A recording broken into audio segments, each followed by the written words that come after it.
What if your next director is worse than you at directing? You're gonna get me in trouble, dude.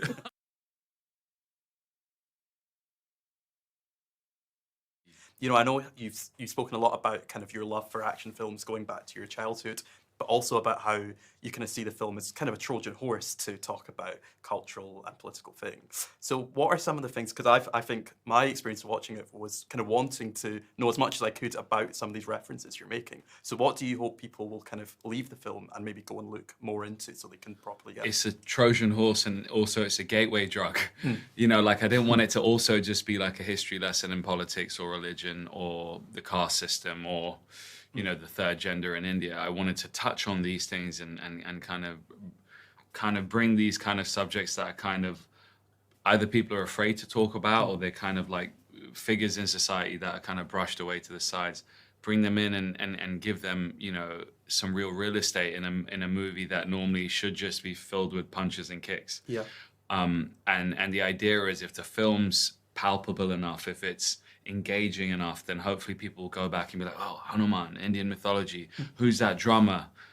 Who's that? And create a conversation. Yeah, and it works because the film is so cinematic as well. And I know that was something that Jordan, you'd seen the film and thought, there's no way this can go on streaming. It's got to get a theatrical distribution. What was it that kind of jumped out to you about why this was such a good fit for your production company and for a theatrical release? Well, the easy answer for why this was perfect for Monkey Paw Productions is it just felt like the type of film that I would as a younger person or now I would go with a bunch of my friends and we would be really loud in the theater.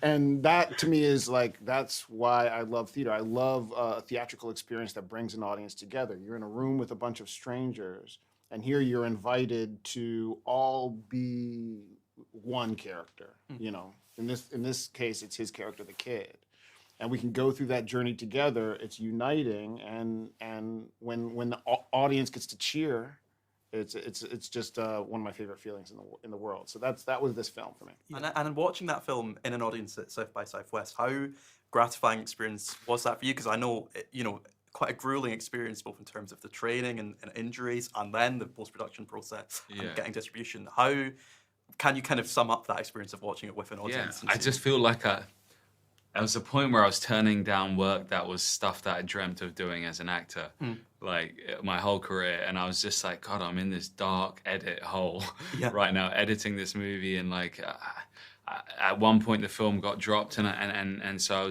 it was really pretty grim at moments. So to come into this kind of, I don't know, it was like over 1,200 people, like there was a block there was a queue spanning 3 blocks, and I was so nervous going into that. I was just a ball of nerves, and when it played the way it played and we won the audience award, I mean, it was it was a blessing. Was there a particular scene that kind of watching with an audience really kind of drove home to you how important it was? Or? Oh, man, there were some real big moments, man, like bouncing off the window.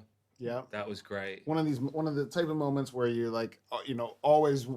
We're always like, is the laugh? Is it gonna get the laugh? Is it gonna? Yeah. And you're sitting there tweaking the sound and everything, and in the end, you got a big. It did, but it was cool. Like once you hit that big action piece, 30 minutes or so into the movie, because you make them wait. There's a real complex world build, but when it comes, it goes. Yeah.